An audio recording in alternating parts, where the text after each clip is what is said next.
AEW Revolution comes from the crypto arena in Los Angeles, and this coming Sunday, it is jam packed. This is a big middle ground pay per view for AEW. It always has been, and they continue to build that with this coming Sunday. Last year at Revolution, we seen Sting's last match, and this year we are building to a new future of AEW with everything that is going on. So with that being said, let's hop right into this. Hope y'all had a fantastic Thursday. Of course, if you see this later in the week, I hope you had a fantastic day as well. Now, of course, with AEW Revolution, there's always shows on the 0 hour that gets added throughout the week. So, of course, if we miss those that are added Friday, maybe Saturday, we do apologize. But the only match we have right now on 0 hour is Orange Cassidy, Big Boom, Mark Briscoe versus Johnny TV and MXM Collection. I'm not sure what has caused this one to happen. Could have happened on Collision. I think they said there was an interruption that happened to Big Boom AJ by MXM Collection. Either way, I think Big Boom AJ gets the win with Orange Cassidy. Well, last time he was live on AEW, he got injured, so I think he does get a good comeback match for Big Boom AJ. The first match on the main card that was added actually yesterday is Okada versus Brody King for the Continental Championship. Now this one for Okada, this is going to be a good test for Okada. He's had a lot of good contenders in the run of trying to take this title off of him, but I think Brody has a strong ability to take the title off of him, honestly. And before Brody became the Hounds of Hell with Buddy, we always said the House of Black wasn't used properly as a trios. Hell, as a tag team, they wasn't used properly. But now the Hounds of Hell have seen more time on the screen here recently. I don't know what has changed there. I don't know if it's just a two solo act now, and it works better that way. But either way, I really want to see Brody King take this title off Okada, as much as a lot of people want to see Okada versus Kenny Omega at some point for a title at All In, possibly. I want to see Brody King be a Continental Champion walking out Sunday. We got the Swerve Strickland versus Ricochet match, which is for a #1 contender shot at the AEW World title. Now, would that be at All In, Dynasty? We don't know all of the fine print in that contract signing from this past Wednesday, but we do know this is going to be a pretty heated match, in my opinion. It all started because Swerve got in Ricochet's business. We've seen Ricochet hit Swerve in the head with some scissors at Fight for the Fallen, and it's just built and continued from there. The biggest point now is that Ricochet has Prince Nana's robe, which is a big thing for Prince Nana. Nana said, hey, either you fix this or I'm out. So the question is, can Swerve Strickland fix the mess that he's got himself into and beat Ricochet, get another AEW World title shot, get the robe back from Ricochet, or is Ricochet going to prove to everyone that he is AEW World Champion contender ability, get that shot, keep the robe, and is Prince Nana actually going to leave? That's where we're at. That's the question. My opinion in this, as much as I hate to say it, I think Ricochet has to win. But yet again, I think Swerve has to win because they've had Swerve losing a lot. I think Ricochet has to win because if not, he's going to get kind of filtered back to, in my opinion, the mid-card scene in another company. And now we've seen Swerve hit him with that one-liner.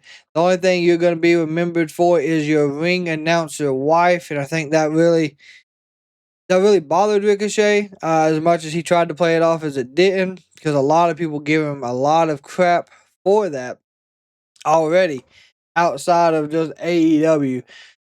So that's why I think Ricochet needs to win this, but I'm taking Swerve to get the road back for Prince Nana, get back on the right foot heading into All In season, which is their big PLE that they normally have.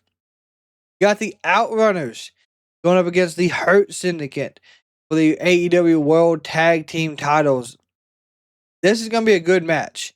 You got the 80s style Outrunners versus the Hurt Syndicate, who has been on fire since they joined AEW 3 months back. We've seen Lashley come in later than we did Benjamin, but they have been on a winning streak for quite some time now. With the MVP in their corner, as always, this tag team has the ability to be champions for a while. And I know a lot of people don't like that, in my opinion, because we've seen it with the EVPs when they had it, the Young Bucks. They didn't really defend it. They were just champions. And that could be a situation we get later on. But I think the Hurt Syndicate's there to prove that they are tag team fighters, championship defenders. As much as I like to see the Outrunners win this, I think they're going to give us a good showing. They're going to build the match greatly around that.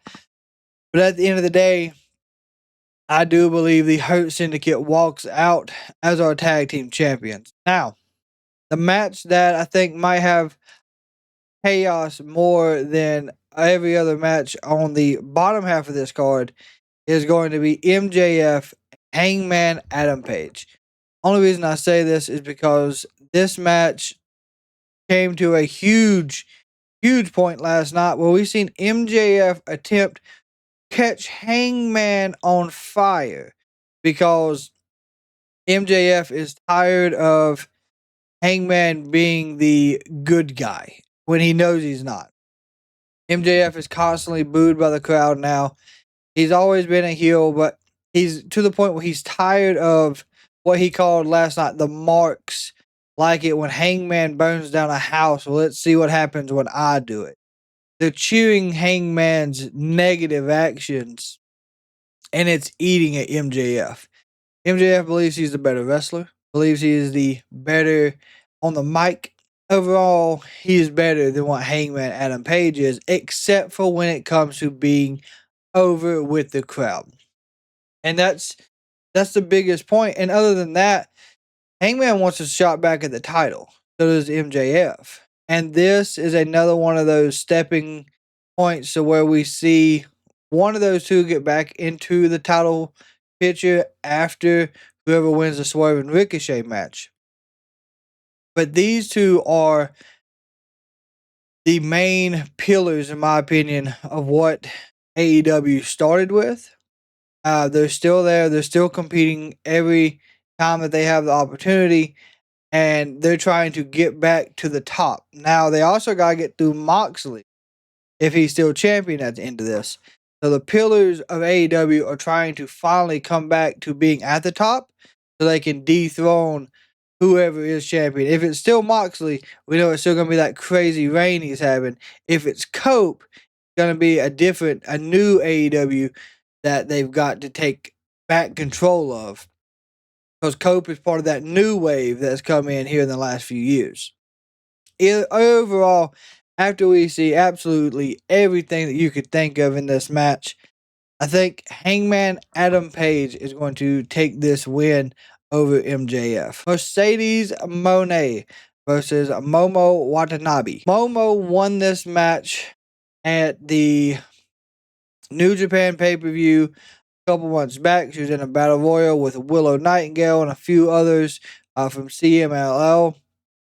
And she actually won the battle royal. So she decided to go after Mercedes Moné for the TBS champion. 4 belts Moné.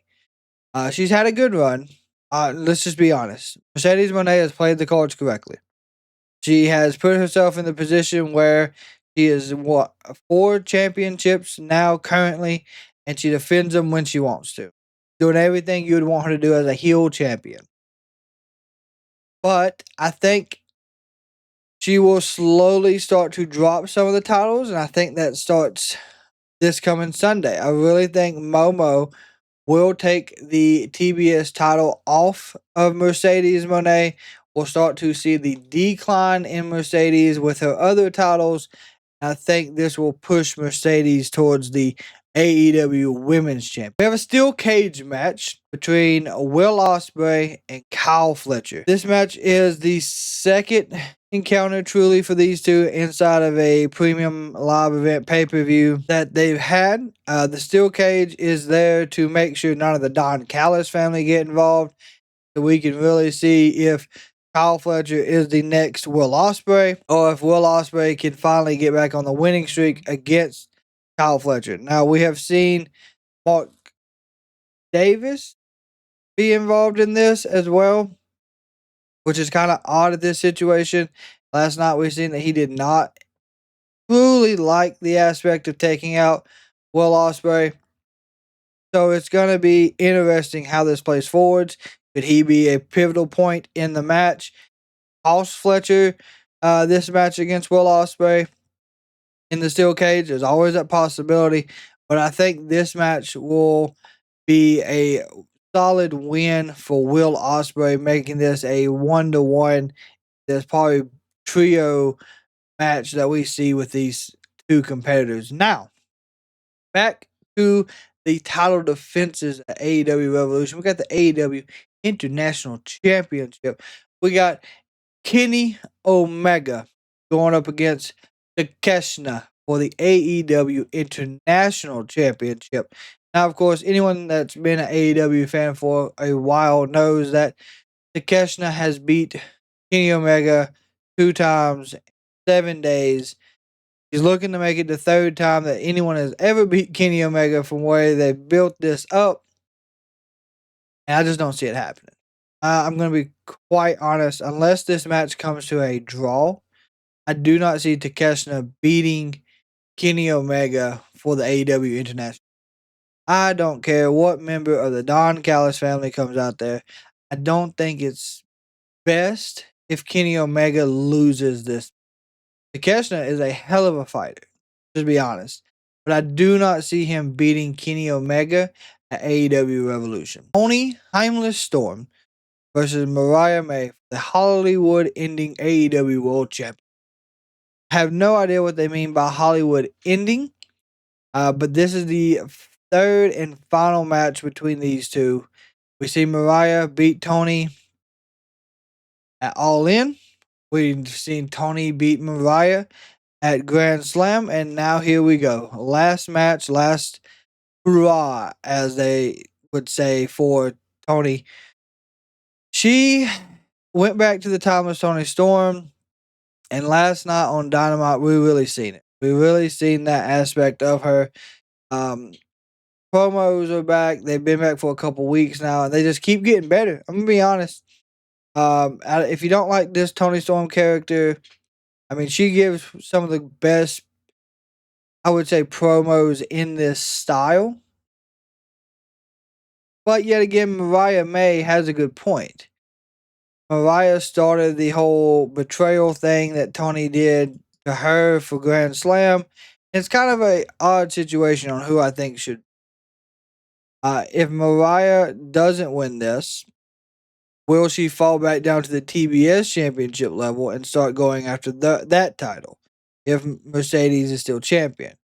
Will she filter into the Ring of Honor cycle and go after Athena if she's still the Ring of Honor champion? Or will she just take some time off? Because she has been there as a workhorse for AEW since she won the title at All In. So she could take some time off after this if she does not win. Kind of like what Tony did when she lost. Now, if Tony wins, who are we going to see next to be her challengers? Diana Purrazzo, Jamie Hayter. There's a ton of people that could challenge her for the AEW Women's Championship. Mercedes Moné could get a shot at it if she loses the TBS title. There's all types of opponents we could put against either one of these two moving forward. But for the storytelling aspect of this, I really think that we're going to see Timeless Tony Storm win continue to build her legacy in AEW. Even though she's a 3-time AEW Women's Champion now, I think this will be her most dominant reign that we see, unless something that we just do not see happening. A surprise heel turn, something chaotic that happens in the match in the Hollywood ending. Someone turns on somebody. I think Tony Storm walks out as the champion. AEW World Championship, Jon Moxley versus the Rated R superstar Cope. We have seen Cope take out every member of the Death Riders the last 2 weeks. It started with Pac, then it was Claudio and Marina. Then he actually did not take out Wheeler Yuta last week, but what he done was kind of manipulate him and get inside of his head. He gave him a handshake, told him this is what respect feels like. The reason that was such a big thing is because ever since Yuta joined the group, Moxley has treated him differently, per se. He's been a little more agitated with him. Not as shown as much respect, maybe, towards Yuta. And maybe anyone in the group. I don't think they really have. Maybe the only one that has been Claudio. So, is Cope working on betting that Yuta still has that good heart in him to help dethrone Moxley come Sunday? Or are we going to see something even more chaotic? And is Jay White going to turn on Cope and be our new member into the Death Riders? I've also thought that maybe there could be another member added to the Death Riders as well, on this aspect of Cope took everybody out and there's no one to help Jon Moxley moving forwards. And the only person that I can really think of that could help out at this point, it would be our former AEW TNT champion, Mr. Jack Perry himself. Would be interesting. We haven't seen him since he lost the title to Garcia. So there's always those possibilities of what could happen with that. Or hell, he could actually be the one that helps Cope win. We don't know which route they're going to go with it. But either way, I think it's going to be interesting. I'm hoping at the end of this, we see Jon Moxley as champion. Now, a lot of people are not okay with that, but I think that's the route that would be best to go down, is have Cope lose the title, lose his title shot, Christian attempt to cash in, him get taken out, Jon Moxley win, and then we push someone else as the champion. So, of course, we know Swerve or Ricochet will get a shot. Then Hangman or MJF will get a shot. And probably Will or Kenny will get a shot. One of them will be the ones that dethrone Jon Moxley moving forward. But, of course, that's my thoughts, my predictions, my outcomes. As always, let me know down in the comments below who you think is going to win. And make sure you hit that subscribe button, become part of the Kraken community. Of course, as always, have a fantastic day.